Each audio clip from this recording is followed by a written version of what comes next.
Assalamualaikum warahmatullahi wabarakatuh. Kembali berjumpa bersama saya Muhammad Syauqi, dan kali ini kita akan melanjutkan pembacaan kitab yang bernama Jami'ul Khairat pada pelajaran Ad-Darsus Tsani wal Ishrun, pelajaran yang ke-22 yang pernah saya lakukan kepada beliau Asy-Syaikh Fadi Alamuddin dari Beirut, Lebanon saat saya sedang berada di Tangerang Selatan, BSD. Qala al-muallif, Bismillahirrahmanirrahim. As-sufiyatul haqqatu ala aqidati tanzih. Alhamdulillahi rabbil alamin. Lahun ni'matu wa lahul fadlu wa lahus sana'ul hasan. Wa salawatullahil barrir rahim. Wal malaikatil muqarrabin. Ala ashrafil mursalin sayyidina Muhammadin. Wa ala alihi at-tayyibin at-tahirin. Wa salamuhu alaihim. Amma ba'du. فإن الشاذلية الأصلية صحيحة ثم بعد 200 سنة من الشيخ أبي الحسن الشاذلي دخل فيها تحريف كثير منهم انحرفوا ثم بعد 600 سنة زاد الانحراف يوجد شاذلية درقاوية وشاذلية يشرطية هاتان فيهما انحراف بعض من ينتسب إليهما عملوا كتبا فيها خلاف التوحيد الذي يعرفه الصوفية وغيرهم هو إفراد القديم من المحدث. سيد الطائفة الصوفية أبو القاسم الجنيد ابن محمد البغدادي رضي الله عنه الذي توفي سنة 292 تقريبا هو شيخ الصوفية سيد الصوفية. الصوفية المتحققون يقتدون به في أيامه وبعد أن توفي إلى أيامنا هذه. الصوفية الصحيحة من كانوا على منهجه هؤلاء يوافقون القرآن والحديث. Oke, kitab yang kali ini kita baca adalah berjudul Jami'ul Khairat. Kitab ini ditulis dan diambilkan dari majelis pengajian salah seorang syekh yang bernama Abdullah Al-Harari. Beliau adalah salah seorang ulama pakar hadis dari Haror atau Habasyah, Ethiopia. Untuk kemudian beliau menetap hingga beliau meninggal di Beirut, Lebanon. Judul untuk bab kali ini adalah Sufi sejati berakidah tanzih atau mensucikan Allah dari keserupaan terhadap semua makhluknya. Karena memang tidak setiap golongan yang mengaku-ngaku sebagai sufi atau mengikuti suatu thariqah atau bahkan golongan yang mengaku-ngaku sebagai wali dapat dibenarkan seluruh pengakuannya. Ada sufi sejati dan ada sufi gadungan. Dalam bab kali ini disampaikan salah satu contoh kasusnya bahwa memang thariqah syadziliyah yang asli pada asal mula pembentukannya adalah thariqah yang sejalan dan sesuai syariat. Cuman sepeninggal Syekh Abul Hasan Asy-Syadzili kurang lebihnya 200 tahun setelah beliau wafat, mulai banyak penyelewengan dan penyimpangan yang merasuk ke dalam jamaah yang menisbatkan diri sebagai pengikut thariqah syadziliyah ini. Setelah 600 tahun berikutnya, penyelewengan dan penyimpangan tersebut semakin menjadi-jadi. Sebagai contohnya disebutkan di kitab ini, terdapat thariqah yang bernama Syadziliyah Darqawiyah dan thariqah Syadziliyah Yashrutiyah. Dalam thariqah tersebut terdapat beberapa oknum yang telah mengarang beberapa kitab yang isinya sangat bertentangan dengan tauhid. Kitab-kitab menyimpang tersebut berisi penjelasan dan pemahaman yang menyalahi makalah atau pernyataan tegas dari para ulama Islam tentang tauhid itu sendiri. Karena menurut ajaran sufi sejati ataupun ulama lainnya, definisi tauhid adalah ifradul qadimi minal muhdats. Salah satu ulama sufi yang menyatakan demikian, beliau dikenal dengan nama Al-Imam Al-Junaid Al-Baghdadi. Beliau ini dikenal dengan sebutan sayyidnya atau pimpinannya golongan sufi. Beliau adalah panutan bagi para sufi sejati baik pada masa beliau masih hidup ataupun setelah beliau wafat. Bahkan hingga masa sekarang ini, beliaulah Imam Junaid Al-Baghdadi Jadi ringkasnya memang ada golongan sufi sejati dan ada golongan sufi gadungan. Dan kalau kita hendak mengetahui apakah golongan sufi tersebut sesuai ajaran syariat ataupun tidak, maka lihat ajarannya apakah sesuai dengan manhaj atau ajaran Imam Junaid al-Baghdadi atau tidak. Adapun orang-orang yang mengatakan bahwa seluruh golongan sufi adalah sesat dan bid'ah, bertentangan dengan Al-Quran dan hadis Nabi, maka pendapat yang demikian juga tidak benar. Yang benar adalah bahwa ada sufi sejati dan ada sufi gadungan. Huwa qala at-tauhidu ifradul qadimi minal muhdath intaha. Ihfazu hadhil jumlah ma'nahu tarku tashbihillahi bil alami.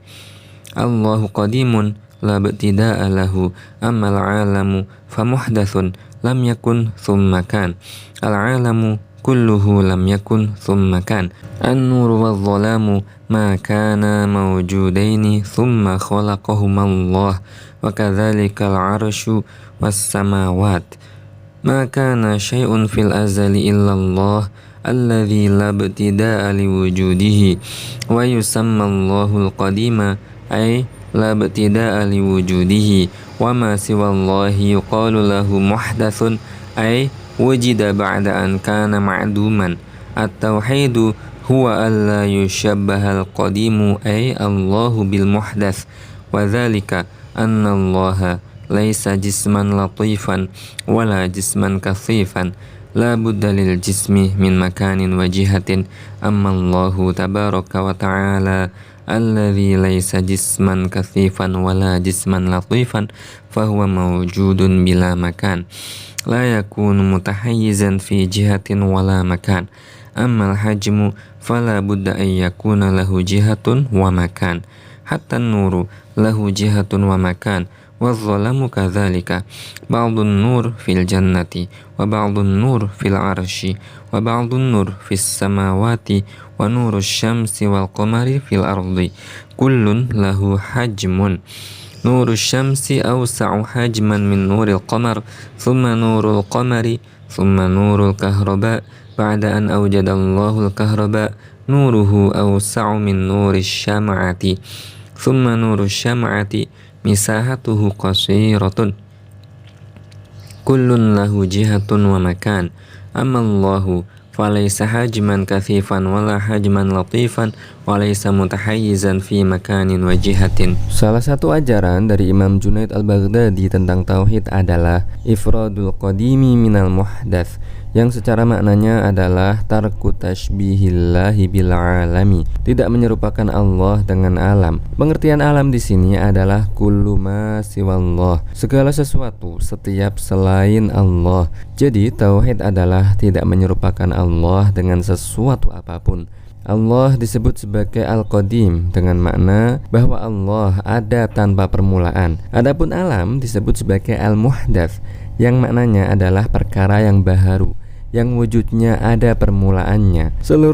Segala sesuatu yang disebut alam pasti ada permulaannya, baik itu yang namanya cahaya atau kegelapan, langit atau arsy, semuanya pasti ada permulaannya. Adapun Allah maka ada tanpa permulaan, dan hanya Allah saja yang ada tanpa permulaan. Jadi pengertian tauhid adalah ifradul qadimi minal muhdats, tidak menyerupakan Allah dengan alam. Alam terbagi ke dalam jisim dan sifat-sifat jisim, atau kalau di Indonesia biasa diistilahkan dengan jauhar dan arad. Untuk kemudian jisim terbagi menjadi dua macam, yaitu jisim latif dan jisim kathif. Contoh jisim latif adalah cahaya atau kegelapan. Contoh jisim kathif adalah langit atau arsy. Setiap jisim pasti bertempat dan berarah, berukuran dan tersusun. Bahkan cahaya maupun kegelapan juga bertempat, berarah, berukuran dan tersusun. Sebagian cahaya ada yang terdapat di surga, ada yang bertempat di arsy, ada yang di langit. Adapun sinar mentari dan rembulan, ukuran dan jangkauannya dapat sampai hingga ke bumi tempat tinggal kita semua ini. Semua cahaya atau sinar tersebut memiliki ukuran. Sinar matahari, ukuran dan jangkauannya tentu lebih besar daripada cahaya rembulan. Sinar lampu listrik lebih besar ukuran dan jangkauannya jika dibandingkan cahaya cahaya lilin. Maka semua sinar atau cahaya tadi pastilah bertempat, berarah, berukuran, dan tersusun. Karena cahaya atau sinar adalah makhluk dan termasuk jisim latif. Adapun Allah bukanlah jisim, maka Allah tidak disifati tempat maupun arah. الذي يتصور الله حجما لابد أن يكون أثبت له تحيزا في مكان وجهة. أما من أخرج من قلبه أن الله له حجم لطيف أو كثيف فهذا يسهل عليه اعتقاد أن الله موجود بلا جهة ولا مكان. أما الذي يعتقد أن الله حجم فلا يتمكن من اعتقاد أن الله موجود بلا جهة ولا مكان. فالتوحيد كما قال الإمام الجنيد أن يعتقد الإنسان أن الله ليس حجما صغيرا ولا حجما كبيرا وليس متحيزا في مكان، هو خلاف العالم. العالم لا بد أن يكون له حجم وجهة، العرش في جهة فوق والأرض في جهة تحت. هؤلاء هم الصوفية الحقيقية، وهؤلاء هم المسلمون المؤمنون العارفون بخالقهم. أما من ليس كذلك فليس عارفا بخالقه، ولا يصح أن يكون مؤمنا مسلما حتى يخرج هذا من قلبه ويعتقد أن الله موجود ليس حجما وليس له جهة ومكان، ليس شيئا صغير المساحة ولا كبير المساحة، ليس شيئا يدخله المقدار. المخلوق يدخله الحد حتى النور يدخله الكمية والمقدار. الإنسان طوله 4 أذرع طولا والعرش له كمية الله يعلمها كم هي، والسماوات السبع لها كمية يعلمها الله كم هي. وأما ابن تيمية فيقول الله له حد يعلمه هو لا نعلمه نحن. يقال لأتباعه العرش له حجم له حد الله يعلمه لا نعلمه نحن. أنتم جعلتم العرش والله متساويين، أنتم جعلتم لله مثلا، جعلتم الله كالعرش والله يقول ليس كمثله شيء. أنتم خالفتم القرآن. Sebagian kalangan yang menganggap bahwa Allah adalah jisim, maka pastilah dia beranggapan bahwa Allah adalah sesuatu yang menetap di suatu tempat ataupun berada di mana-mana. Kata mereka, maujudun fi kulli makan. Mereka yang di dalam hatinya meyakini bahwa Allah adalah sesuatu yang berukuran, maka pastilah dia berkeyakinan juga bahwa Allah adalah sesuatu yang bersifat bertempat, berarah, berpindah, atau sifat lainnya dari sifat-sifat para makhluk. Namun tentunya mereka selalu saja berkata, tidak seperti bertempatnya makhluk, tidak seperti ukuran dan bentuknya para makhluk, tidak seperti turun dan berpindahnya para makhluk, tidak seperti datangnya para makhluk, dan sebagainya dan sebagainya. Adapun orang yang telah meyakini bahwa Allah bukanlah jisim sama sekali, baik jisim latif maupun jisim kathif, maka akan mudah baginya untuk meyakini bahwa Allah ada tanpa disifati tempat maupun arah. Jadi pengertian tauhid adalah bahwa seseorang meyakini Allah ada tanpa disifati dengan sifat ukuran, baik besar, kecil maupun sedang, tidak bertempat di atas, di bawah, di kanan, di kiri, dan tidak juga disifati bertempat ada di mana-mana. Allah berbeda dengan makhluk, Allah tidak serupa dengan apapun. Bagian keempat, Sufi sejati adalah mereka yang mengenal Allah, berkeyakinan dengan akidah yang lurus sesuai jalan yang diajarkan oleh Rasulullah. Adapun mereka yang meyakini bahwa Allah ada di mana-mana, ada di setiap tempat, maka mereka tidak termasuk golongan Sufi sama sekali, atau mereka ini disebutnya sebagai kalangan mutasawwifah, Sufi gadungan, dan mereka tidak termasuk sebagai Muslim. Mengapa mereka tidak termasuk sebagai Muslim? Karena mereka mensifati Allah dengan sifat makhluk, seperti tempat, ukuran, gerak, diam, arah, dan jarak. Setiap makhluk pasti bersifat ukuran. Seperti manusia, maka ukuran tingginya adalah 4 dhira' misalnya. Langit dan arsy juga memiliki ukuran yang Allah ketahui, dan hanya Allah saja yang mengetahui berapa besar ukuran arsy tersebut. Adapun Ibnu Taimiyah, orang yang bernama Ibnu Taimiyah ya, maka dia berkata bahwa Allah memiliki ukuran yang mana besarnya ukuran Allah hanya Allah saja yang tahu, dan kita semua ini tidak ada yang tahu seberapa besar ukuran Allah, kata Ibnu Taimiyah. Jadi Ibnu Taimiyah ini menyamakan Allah dengan Arsy, karena ukuran Arsy tidak ada yang mengetahuinya kecuali hanya Allah, dan dia berkata bahwa Allah adalah berukuran dan yang tahu ukuran Allah hanya Allah sendiri. Demikianlah keyakinan dari Ibnu Taimiyah dan para pengikut-pengikutnya yang menyalahi ayat Al-Quran laisa kamitslihi syai'. Meskipun demikian konyolnya dan sesatnya keyakinan Ibnu Taimiyah, tapi jangan salah kira ya, bahwa di universitas-universitas yang mengatasnamakan Islam ataupun ya negeri Islam gitu kata mereka, banyak para mahasiswa ataupun dosen-dosen yang mengajarkan bahwa katanya Ibnu Taimiyah ini disebut-sebut sebagai Syekhul Islam, ulama yang sangat populer dan sangat disanjung-sanjung di kalangan akademisi kata mereka. لا يكون المرء صوفيا إلا أن يعتقد هذه العقيدة أما الذين يقولون الله في كل مكان فهؤلاء ما شموا رائحة التصوف كثير من الذين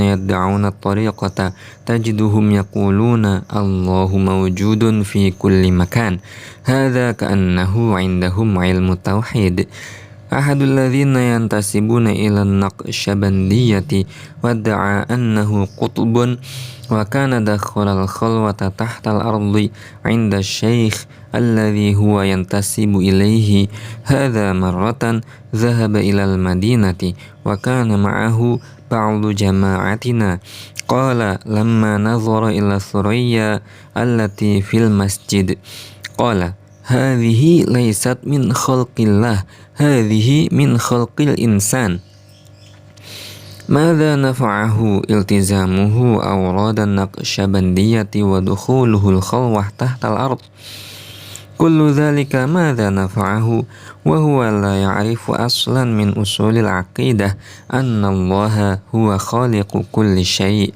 الحجم اللطيف والحجم الكثيف وحركات العباد وسكناتهم ونواياهم وتقلبات قلوبهم واللمحة والطرفة والحركات والسكنات كل ذلك الله خالقه ليس له خالق غيره الإنسان يفعل فقط يمشي ويتحرك ويطرف عينه ويفكر كل هذا الإنسان لا يخلقه بل الله يخلقه فيه كما جاء في القرآن في سورة الرعد الله خالق كل شيء الشيء يشمل الشيء الذي له حجم الشجر والريح والإنسان ويشمل حركات الإنسان وتكلمه وطرفة عينه القرآن يقول الله خالق كل شيء أي هو خالق الأجسام اللطيفة والكثيفة وخالق حركات العباد وسيرهم في القرآن الكريم في سورة يونس هو الذي يسيركم في البر والبحر معناه هو الذي يمكنكم من المشي في البر والبحر الإنسان أول ما يولد لا يستطيع أن يمشي ولا يكون عنده معلومات ولا يتكلم الله يمكنه من المشي بعد ذلك ويخلق فيه المعلومات ويمكنه من الكلام كذلك الملائكة لا يخلقون شيئا إنما خالق الأشياء كلها هو الله هذا ما نفعه انتسابه للطريقة النقشبندية ودخوله الخلوة ماذا نفعه وهو جاهل بعقيدة التوحيد أكثر المنتسبين للتصوف اليوم هكذا لا يعرفون مذهب أهل السنة يدخلون إلى المشايخ يأخذون منهم الطريقة وهم جهال قبل أن يتعلموا تنزيه الله يدخلون فيزدادون غرورا ويقولون نحن وصلنا إلى الغاية ما أكثر الهالكين من المنتسبين للطرق. Mereka yang berkata bahwa Allah ada di mana-mana tidaklah mencium ajaran sufi sedikit pun, sama sekali tidak.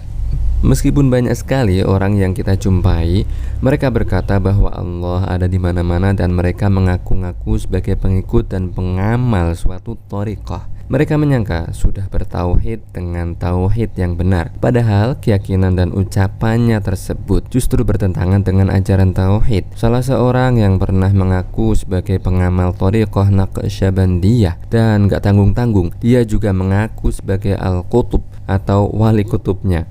Orang ini biasa melakukan suatu khalwah. Dia masuk ke bawah tanah dengan bimbingan guru yang dia ikuti. Pada suatu ketika orang ini pergi ke Madinah, dan saat dia melihat lampu gantung yang ada di masjid, dia berkata, "Ini bukan ciptaan Allah, ini adalah ciptaan manusia." Dan saat itu kebetulan dia sedang bersama salah satu jamaah dari Syekh Abdullah Al-Harari, Syekh mu'allif kitab ini, sehingga informasi tersebut dapat sampai kepada beliau. Nah, ucapan ini sangatlah fatal, sangat membatalkan keimanan dan keislaman seseorang. Bukan ucapan main-main ini. Mengatakan bahwa ada sesuatu yang terjadi bukan atas ciptaan Allah adalah suatu ucapan kufur. Jadi selama ini dia rutin mengamalkan bacaan wirid thariqah Naqsyabandiyah dan dia rutin melakukan khalwah di bawah tanah. Itu semua tidak memberi manfaat kepada dirinya karena dia tidak tahu satu pokok pembahasan akidah dan dasar keyakinan umat Islam, yaitu bahwa Allah adalah pencipta segala sesuatu, baik jisim katsif maupun jisim latif, baik gerak maupun diamnya para hamba, segala niatan maupun lintasan hati para hamba, perubahan dan bolak-baliknya isi hati, setiap kedipan kelopak mata, setiap lirikan mata, gerakan bola mata ke kanan, ke kiri, semua itu adalah atas ciptaan Allah. Tiada pencipta selain Allah. Manusia hanya melakukan kasab dan berikhtiar, yaitu dengan mengarahkan kesengajaannya pada suatu amal perbuatan, dan pada saat itu perbuatan yang kita sengaja diciptakan oleh Allah. Jadi amal perbuatan tersebut bukanlah ciptaan kita selaku manusia, melainkan hanya Allah saja yang menciptakannya. Bahkan kesengajaan dalam hati kita untuk melakukan suatu amal juga merupakan ciptaan Allah. Dalilnya adalah Allahu khaliqu kulli syai'. Allah adalah pencipta segala sesuatu. Kata syai'un atau sesuatu mencakup arti segala sesuatu yang berukuran, semisal pohon, angin, manusia, dan sebagainya. Juga mencakup gerak dan diamnya, perbuatan sengaja atau tidak sengaja, ucapan, kedipan-kedipan, serta gerakan mata. Allahu khaliqu kulli syai'. Maksudnya bahwa setiap hamba dan juga gerak diamnya para hamba tersebut, sengaja atau tidaknya suatu perbuatan, adalah ciptaan Allah. Semua itu adalah ciptaan Allah tanpa terkecuali. Allah yang menciptakan makhluk bisa berjalan di darat maupun di laut. Firman Allah, "Huwallazi yusayyirukum fil barri wal bahr." Allah yang menjadikan kalian semua untuk dapat berjalan di laut maupun di darat. Pada saat manusia lahir ke dunia ini, pada permulaannya dia tidak mampu berjalan, tidak mengetahui maklumat apa-apa, bahkan tidak dapat berbicara. Allah yang menjadikannya dapat mampu berjalan. Allah yang menciptakan pengetahuan pada diri manusia dan menjadikannya dapat mampu untuk berbicara. Demikianlah keyakinan yang benar. Adapun jika orang meyakini ataupun berkata bahwa ada suatu perkara yang tidak diciptakan oleh Allah dan justru berkata bahwa lampu masjid adalah ciptaan manusia, maka seberapapun dia rajin dalam menjalankan khalwat dan wirid thariqah Naqsyabandiyah, maka semua itu tidak akan memberikan manfaat apapun baginya karena dia jahil terhadap ajaran akidah Islam, jahil terhadap ajaran tauhid Islam.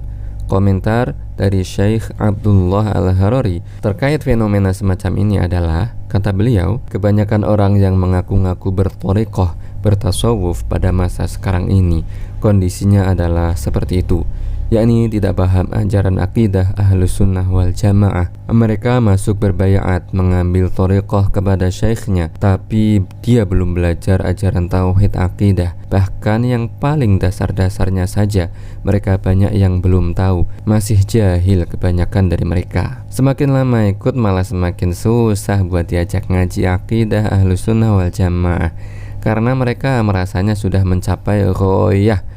Betapa banyak orang yang menisbatkan diri kepada thariqah tasawuf tapi justru terjerumus kepada kebinasaan. Begitulah komentar dari Syekh Abdullah Al-Harari, mu'alif kitab ini. Ammal wahhabiyatu fayaquluna antum taquluna Allah Ta'ala laysa jisman laysa qa'idan 'alal 'arsy idzan 'ala qawlikum Allahu ghairu mawjud.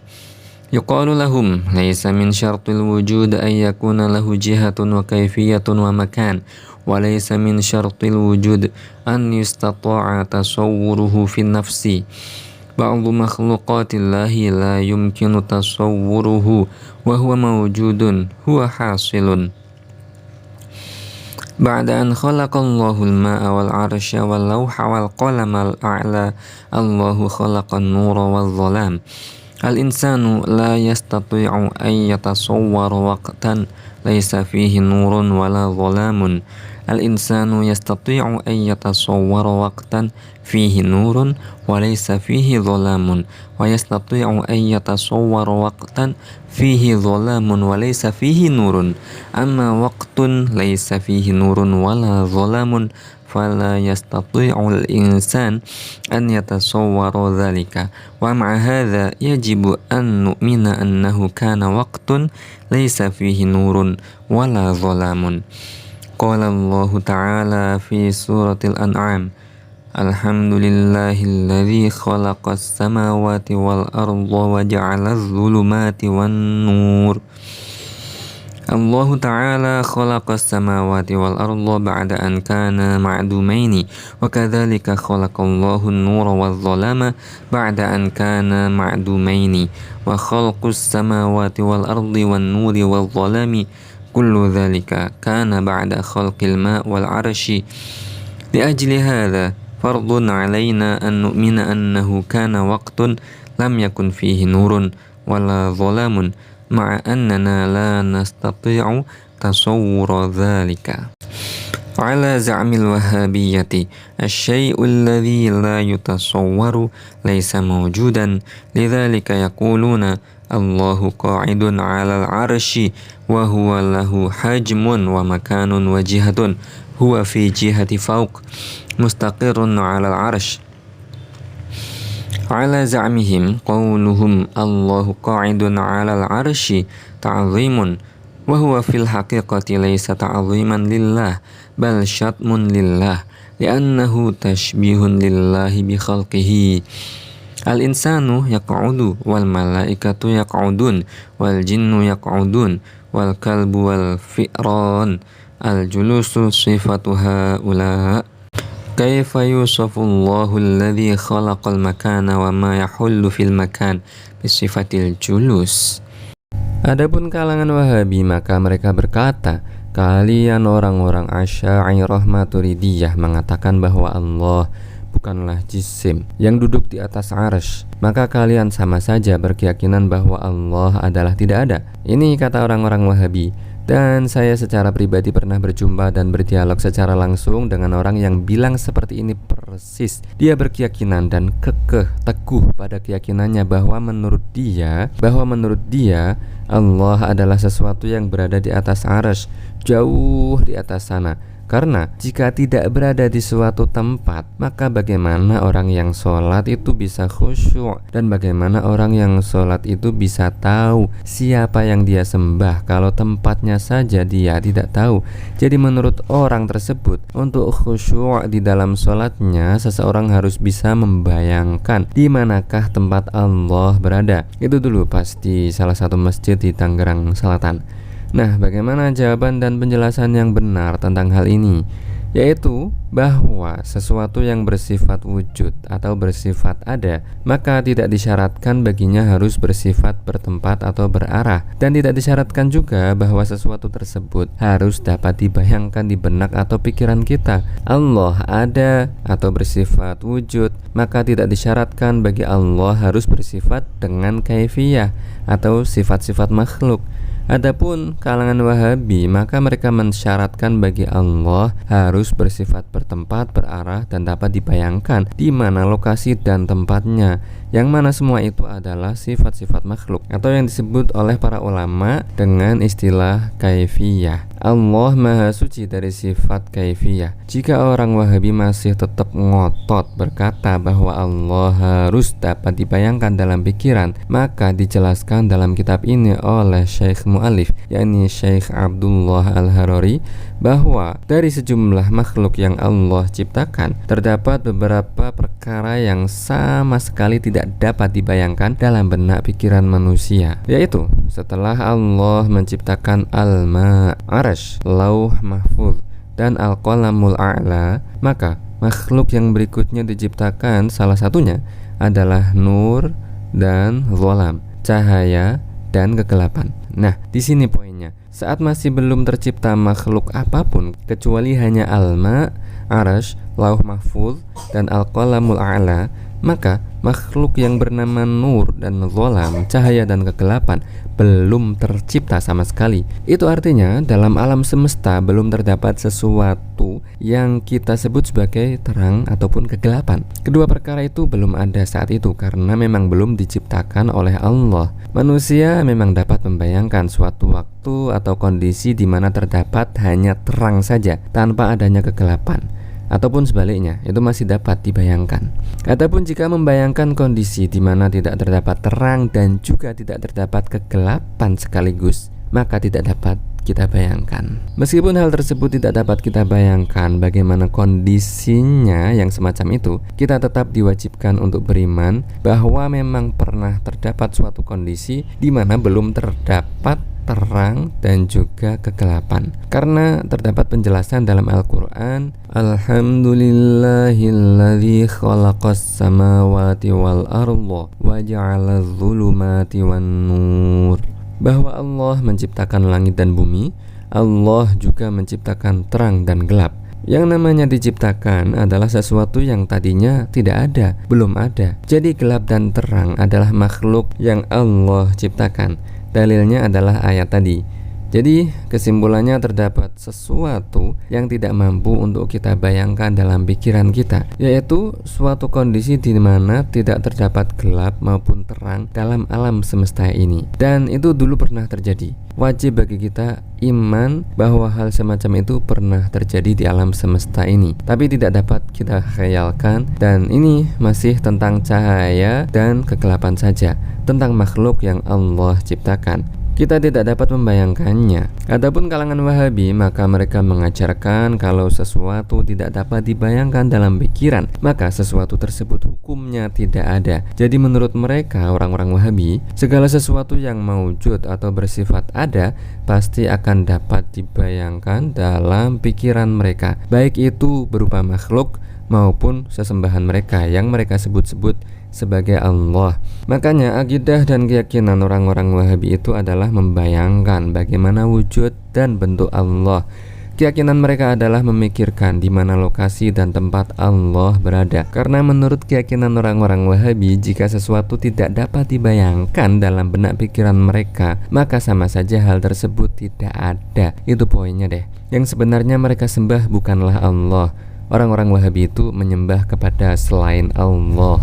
Syekh Mu'allif yakni Syekh Abdullah Al-Harari menjelaskan juga di kitabnya ini bahwa orang-orang Wahabi mengatakan bahwa Allah bersifat duduk dan lokasi duduknya adalah berada di atas arsy. Keyakinan semacam ini menurut mereka adalah ta'zim atau mengagungkan Allah. Padahal hal semacam ini merupakan cacian, sama saja dengan mencaci maki dan mencela Allah, karena sifat duduk adalah sifat makhluk. Jelas sekali itu. Tidak bisa diterima ucapan bahwa Allah duduk di atas arsy tapi duduknya tidak seperti duduknya makhluk.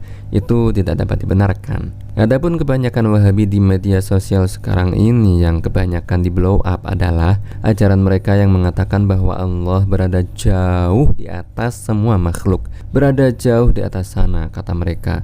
Jadi ajaran Wahabi masa sekarang ini di Indonesia kebanyakan yang dipublish di media sosial adalah yang seperti ajaran Dzulqarnain Muhammad Sunusi, Firanda Andirja, Khalid Syafiq Reza, Basalah Bersaudara, dan sebagainya. Suatu keluarga kakak adik kok jadi Wahabi ya. A'udzubillah. Jadi keyakinan yang benar adalah mustahil Allah disifati dengan sifat makhluknya, baik sifat duduk, bertempat maupun berarah, karena semua itu adalah sifat makhluk yang Allah ciptakan. Maka mana mungkin Allah sang pencipta seluruh makhluk serupa dengan makhluknya? Mustahil. Inilah keyakinan umat Islam seluruhnya.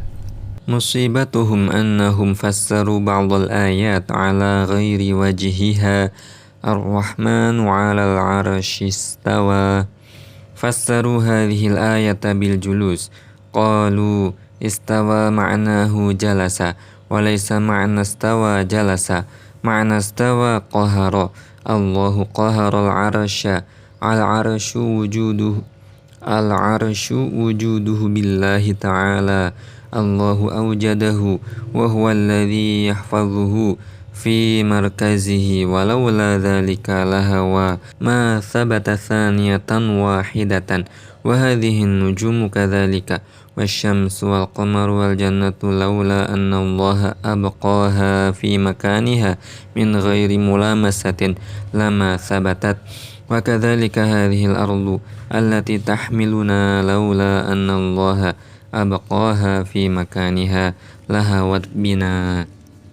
Dalam bagian akhir bab ini, Syekh Mu'allif menjelaskan sebab musibah kaum Wahabi ini, yakni bahwa mereka menafsirkan ayat Ar-Rahmanu 'alal 'arsy istawa dengan tafsir yang sesat dan menyesatkan, yaitu mereka mengatakan bahwa istawa bermakna duduk. Sebagian Wahabi lain menafsirkan istawa dengan makna bertempat di atas, meninggi dengan arti naik ke atas, ya atas juga. Ini faktor atau sebab kesesatan kaum Wahabi. Masih ada beberapa faktor lagi dan saya akan taruh link pembahasannya dari salah satu kiai senior NU Jawa Timur. Silakan cek di kolom komentar dan deskripsi video ini. Tafsir dari ayat Ar-Rahmanu 'alal 'arsy istawa yang benar adalah bahwa makna istawa adalah menguasai. Allah yang menciptakan dan juga menguasai arsy ataupun makhluk yang lain.